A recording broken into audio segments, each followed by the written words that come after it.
One thing that a lot of people forget about, if they even know it at all, is that the market is going to be in a balance 60 to 70% of the time. And obviously balance conditions and imbalance conditions are two different things that you have to trade two different ways. I'm going to show you guys real quick how you can create a session plan if the market is in balance. All right, so since the beginning of the week, we have been in this balance range pretty much between 62.27, give it up to 62.70.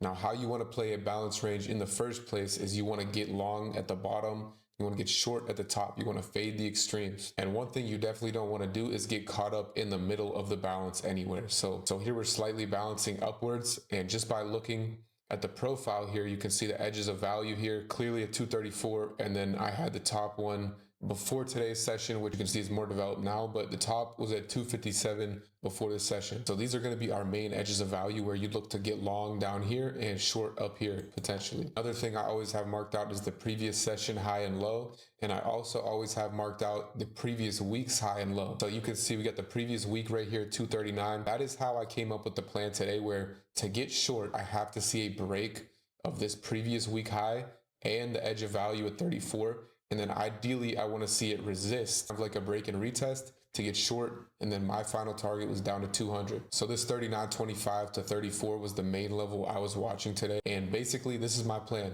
I want to get long in this area unless it is broken with aggression from sellers and then resists below.